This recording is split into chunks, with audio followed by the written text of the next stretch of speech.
Mesdames et messieurs, bonjour et bonsoir. Très heureux de vous revoir connectés sur notre site congofrance.com dans cette émission Actualité à la une. Toko solo na makambu belé o esolika.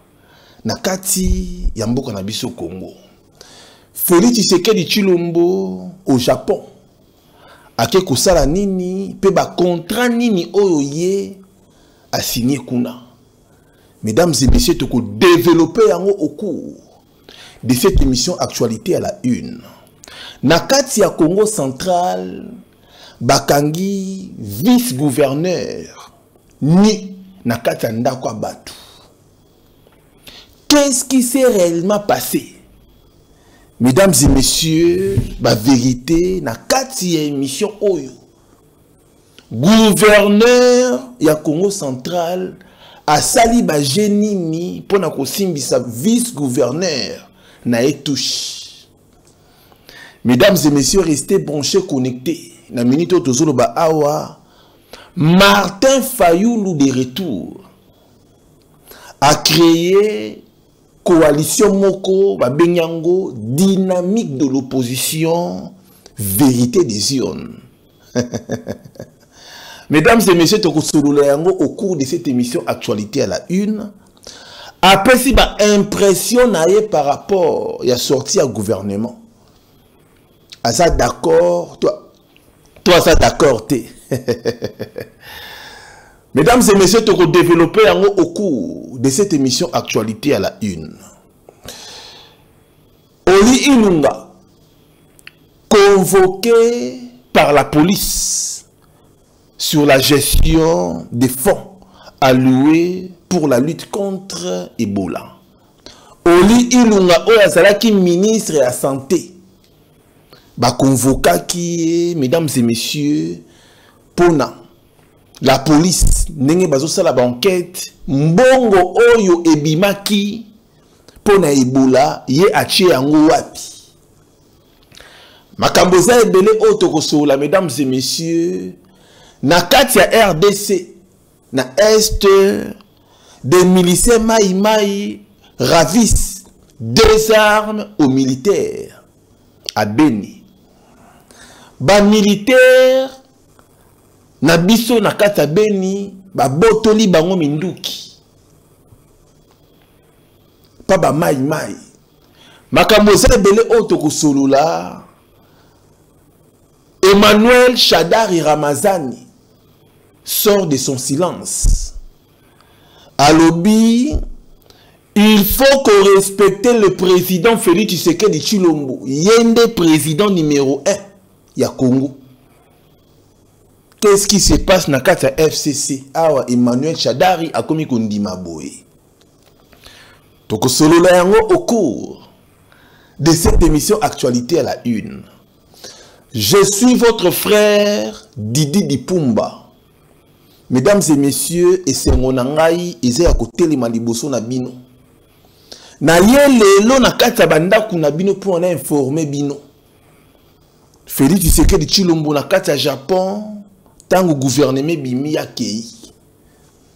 Makambu oyo nini oyo ake kosala pe a solo na kata Japon. Martin Fayoulou azongeli vérité des urnes, mais l'amuka ezawapi. Jean-Pierre Bemba Kuna alali pongi. To azosala ba stratégie. Mesdames et messieurs, makamboza ebele otoko solola. Est-ce que tokoki kopesa confiance na gouvernement oyo ya Félix Tshisekedi Tshilombo? Tout est possible à celui qui croit. Mesdames et messieurs, totikeli bino ba annonce. Après tozonga pour développer ma communauté surtout au na utu sabino na kati émission oyo. Merci beaucoup. À tout de suite. Power Beskar.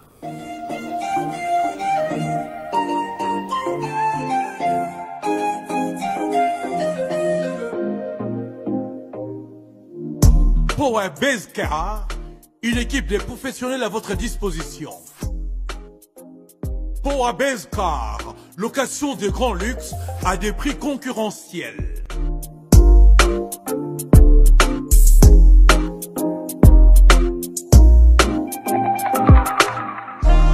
Offre spéciale pour votre location mensuelle lors de votre séjour à Kinshasa. Faites confiance aux professionnels. Powerbase Car, une équipe de professionnels à votre disposition. Offre spéciale pour votre location mensuelle lors de votre séjour à Kinshasa. Contactez vite Powerbase Car. Avec l'avènement de Powerbase Car, fini les tracasseries habituelles. Pour les transports des délégations spéciales, transports familial et autres transports privés, la solution c'est Powerbase Car. Powerbase Car, c'est la solution pour vos déplacements en express. Contact 00243 85 15 15 000 ou 00243 82 23 86 668 www.powerbase-6car ou bien contact@powerbase-6car.com. Faites confiance aux professionnels. Choisissez le meilleur. Powerbase Car. Vous souhaitez investir, vous souhaitez qu'on s'occupe de votre entreprise. BDDS, nous sommes un cabinet de conseil en gestion des affaires. Nous nous occupons de la gestion comptable, de la gestion financière, gestion des ressources humaines, de la trésorerie, mais également de tous vos investissements. Donc on s'occupe de tout. C'est-à-dire, on regarde la fiscalité, on regarde la comptabilité, on regarde la finance, on regarde la trésorerie, on fait vos démarches au niveau de la banque, on va chercher les subventions quand vous êtes une association, on gère à votre place. Appelez, prenez rendez-vous. BDDS veut apporter la sécurité aux entrepreneurs sur le sol africain, européen, avec pour souci votre enrichissement. Que avoir une entreprise, ça va bien au-delà que d'avoir une rémunération, avoir de l'entrée de l'argent et de les sorties. C'est vraiment réellement de se constituer un patrimoine, quelque chose qu'on peut transmettre, même à ses enfants. De retour sur notre plateau de congofrance.com. Merci encore et toujours. On a ndenge bosoratin pour la biso. Na kati ya émission Oyo. Félix Tshisekedi Tshilombo na kati ya Japon. Tango akomi bayambiye comme d'habitude. Akei kosolola na ba investisseurs. Akei kosolola, mesdames et messieurs, na gouvernement ya Japon. Masolo nini oyo bakei kosolola kuna. Félix Tshisekedi Tshilombo, par rapport ya appui, ya développement, oyo conférence moka munene. Ezo salema na kati ya Japon, yako appuyer ba pays africains. Japon, mesdames et messieurs, était ba moyen pour na financer, ko appuyer développement ya ba pays africains. Boyebi ba mindele tang bazako tia na disponibilité à pays moko boye mbongo ebele. Mesdames et messieurs, il ne faut pas oublier qu'ils ont ba intérêt pe ba coopération bilatéraux entre les deux pays, Japon na RDC. Ba bandi sikoyo kosolola pona makambo etali, mesdames et messieurs, développement ya mboka. Félix Tshisekedi Tshilombo a solo likambu oyo babengi yako banda ko fabriquer ba voiture na kati ya RDC marque Toyota. Oui, marque Toyota, c'est une marque japonaise. Ba voiture ya Toyota, ba voiture ya Mitsubishi. Ba voiture wana, mesdames et messieurs, nde yango Félix Tshisekedi Tshilombo a sololi pona fabrication ya ba voiture wana na kati ya RDC. À part wana, malgré conférence, oh ya kokende kuna, bazo proposer ye ba milliards pour na ba financer RDC et se développer ndenge, mesdames et messieurs, à l'époque. Il y a Joseph Kabila, ndenge Chine et yaki ko financer 15 milliards de dollars. Et pas il y a gouvernement à l'époque, il y a Kabila. Pour appuyer développement au Babengaki à l'époque 5 chantiers. Malgré 5 chantiers en Simbité, mais espérons qu'il y a fait les Chilombo tour na ba japonais. Mesdames et messieurs, ekosala les kamususu. À part wana basoli makambu ya reconstruction. Mesdames et messieurs, reconstruction toyebi ke ba japonais pe baza na tactique ya bien ko tonga. Ba immeuble. Ya ko sala en sorte qu'il y a ko travailler na ba congolais, mesdames et messieurs, pour na koyeba ko développer mboka. Ba tirer eze belé. Battre eza ebele mais to pesibino makambu o eza phare, mais je préfère autant que la bino miso pour comprendre et loko nini oyo vraiment Félix Tshisekedi Tshilombo asali na mikolo mikie kuna na kati ya Japon. Balobi boy, la République démocratique du Congo peut bénéficier des prêts concessionnel de la part du Japon. La République démocratique du Congo, mboka na biso, tokoki ko bénéficier mbongo moko ya ko defa. Ça veut dire que Japon est défi sa biso mbongo ndenge et pesaka. Na aussi ko expliquer awa à l'époque il y a Joseph Kabila. Alors, tant balobi prêt concessionnel.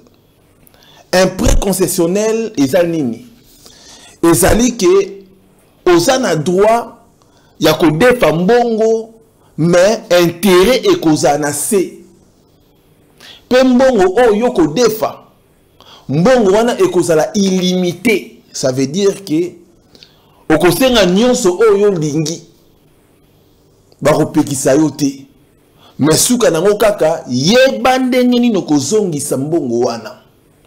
Yango babengaka yango prêt concessionnel. Balobi lisusu bo, mesdames et messieurs, explique mardi 27 août la porte-parole adjointe du président de la République, Tina Salama. Ce type d'appui est le non négligeable. C'est ce qui nous intéresse, ajoute-t-elle. En effet, Félix Tshisekedi Tshilombo est à Tokyo au Japon où il devait participer à la 7e édition de la conférence internationale sur le développement de l'Afrique. Ces assises sont prévues du 28 au 30 août à Yokohama. Sur place, il pourra discuter avec les gouvernements sur la possibilité de rendre la RDC éligible à ces prêts notamment.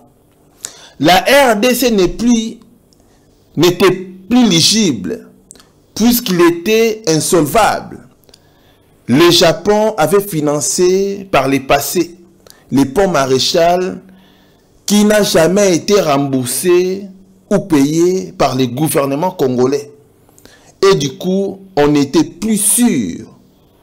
On n'était plus sur la liste des prêts concessionnels. Tina Salam ajoute, les prêts concessionnels sont des financements dont hauteur est illimitée, poursuit la porte-parole adjointe de Félix Tshisekedi Tshilombo.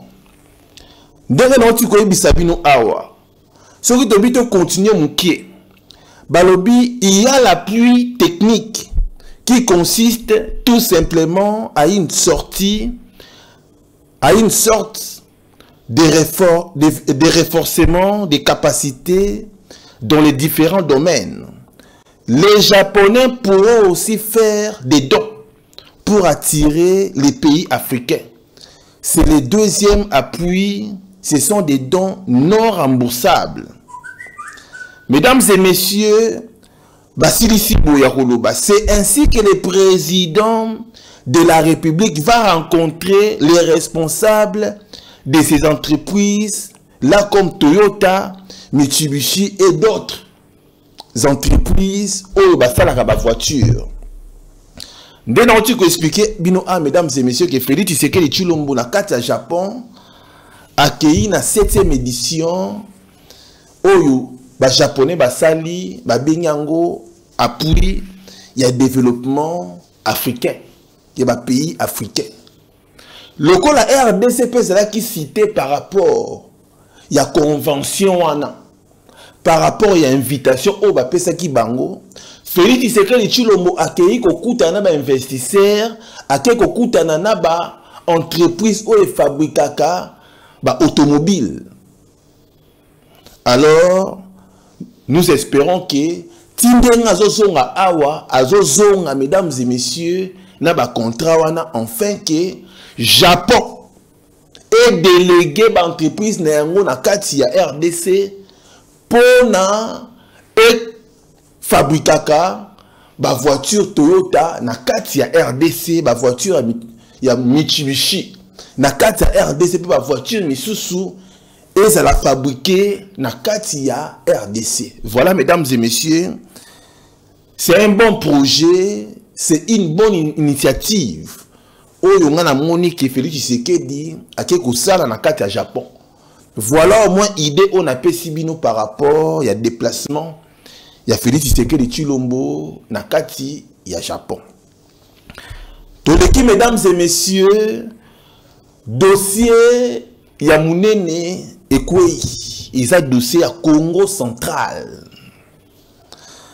Na kati ya Congo central tomoni ba vidéo ezo circuler na kati ya réseaux sociaux. Ba vidéo nini mesdames et messieurs, ya bakangi vice gouverneur Nandaku, il y a une certaine Mimi Mouita. Mimi Mouita, à sa moko ya cabinet, il y a gouverneur, il y a Congo central. Qu'est-ce qui s'était réellement passé? Tout le monde a gouverneur adjoint. Akende na kati ya ndaku bakangela yepe batika eni. Mesdames et messieurs, c'est la honte. Na minute tozolo ba awa na kati ya Congo central. Mbutu ekoti. Eloko ni elekaki mama oyo bozo mona oyo. Mamango azali na kati ya cabinet ya gouverneur ya Congo central. Nzoka mama oyo, il paraîtrait abimakana gouverneur selon information tozui. Mais en même temps pe vice gouverneur yepe abimakana ye. Maman wa balate. Ezalaka moko soki gouverneur aye nanda kunaye bakangi ba porte na ba fenêtre apona butu na yango vice gouverneur ye pa yaka. Gouverneur atala lobi oh mais ndenge nini nga place na lekaka nzoka vice gouverneur na ngape aleka kuna c'est que makambo yo nga ifuna sana piège. Piège nini il faut to kanga fragrance de lit. To kanga vice gouverneur N'empoissa to bimisaye na réseaux sociaux comme quoi azobima na mama oyo asalaka na cabinet na bango. Kombo na ye Mimi Muita.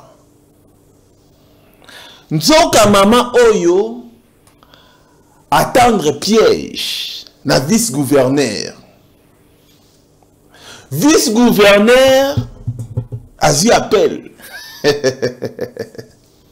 Azi appelle à nani? Ya Mimi Muita. Secrétaire na bango ya cabinet. Ndeni ni me foto mona nati.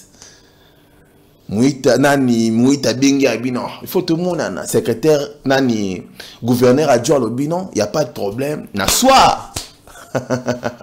Tout le monde na. Ba koutani peu mesdames et messieurs. Ba kangi peu ba fenêtre ndako na porte. Mouta sécurité garde du corps. Il y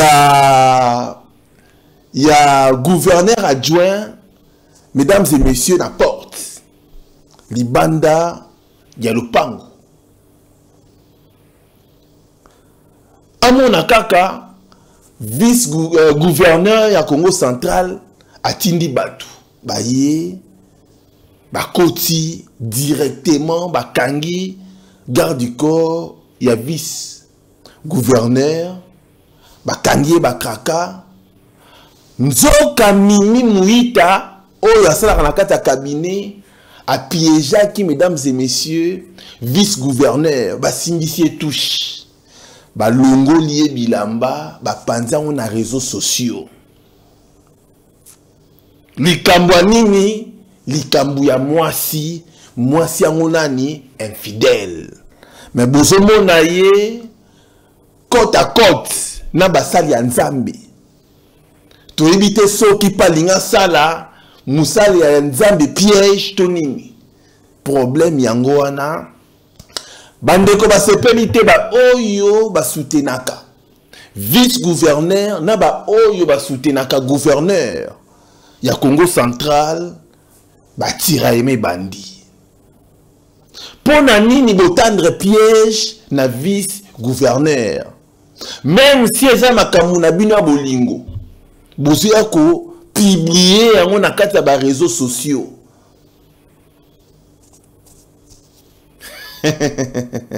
Makambo basalaka et bimi na mpoasa, mesdames et messieurs. C'est la honte.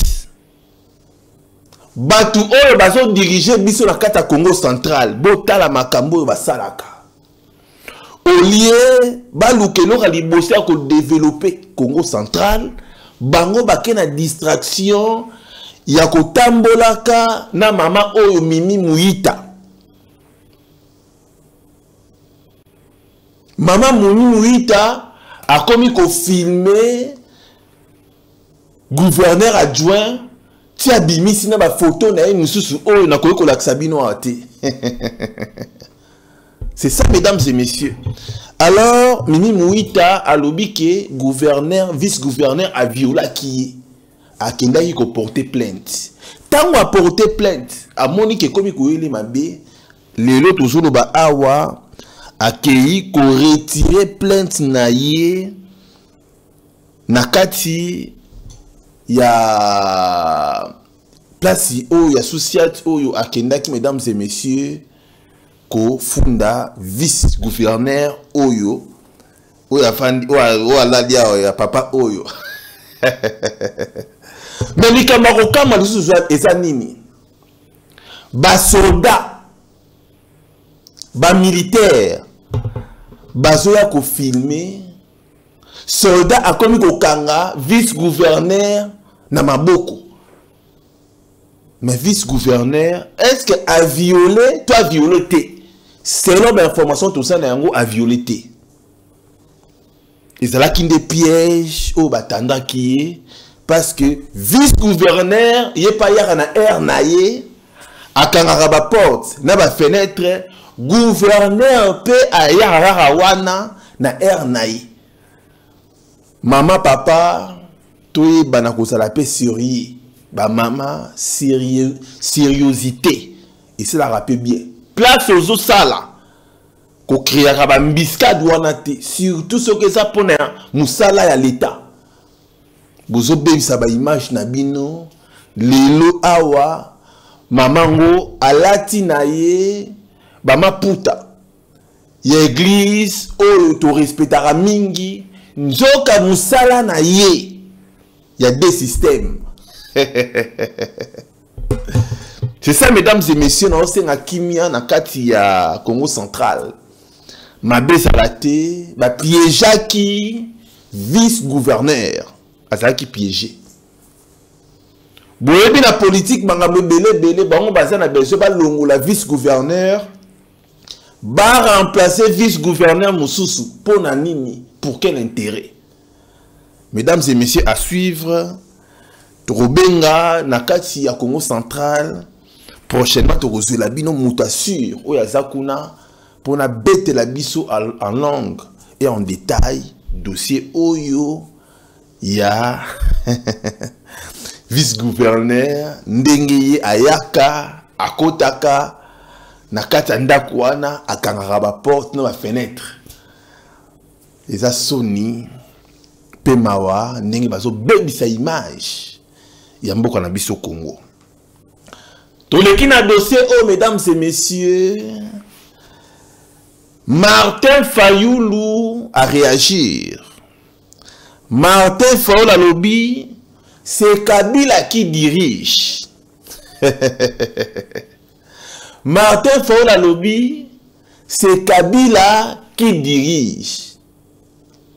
Martin Fayoulou a Kemusika lobby, le peuple n'est pas d'accord avec cela et tu sais qu'il doit demander pardon au peuple congolais. Martin Fayoulou, ok, nous avons dirigé Congo et ça Félix Tshisekedi. Alors, tout réfléchir, mesdames et messieurs.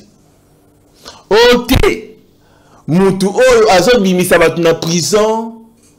Non, pardon, vous excusez-moi. Martin Fayoulou a lobby, oh, te moutazo diriger Congo, et ça Kabila. Voilà. Car aye moko, oh, te moutazo sala makamunyo, surtout, oh, yo, et ça Kabila. Oh. Oh, te Félix Tshisekedi dans sa étiquette. Alors, tu réfléchir. Donc, moutou, oh, yo, azongi ici, Moïse Katumbi na kati ya Congo, et ça Kabila. Moutou, oh, abimisi gouvernement. Donc, et ça n'a Kabila. Mutu oyo abimisi Diomi Ndongala. Abimisi comment dirais-je, prisonnier na prison. Donc ils ont encore Kabila. Mesdames et messieurs, donc Mutu oyo tuwe kolobake azotambusa Congo. Donc ils ont Kabila. Donc Mutu azo reconstruire. Bon ça là travaux par-ci par-là. Donc ils ont encore Kabila.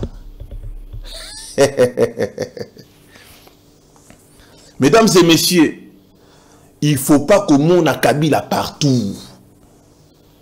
Même dans la chambre, si on a libre, oh, tu as moni Kabila. Oh, ça a problème, na Kabila, Tony. Si on a un libakou, oh, tu as Kabila. Non, Kabila n'est pas un dieu. Kabila, c'est un être humain. Kabila, il a fait son temps.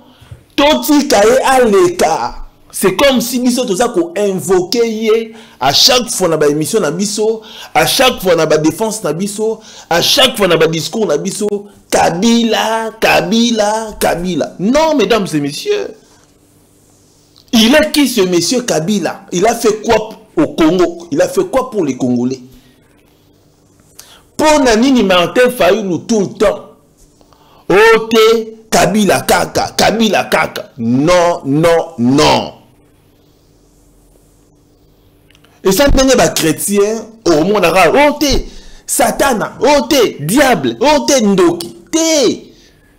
Ça là est fort. Quand on s'en a katanda kunayo, kobe la ka Satana té, ok, Kindoki, ok, comment on a kaka ba Satana té. Mona pe banzambi. Plus ce sont belle là. Combat Moutouana tout le temps, plus peu au comme on dirait que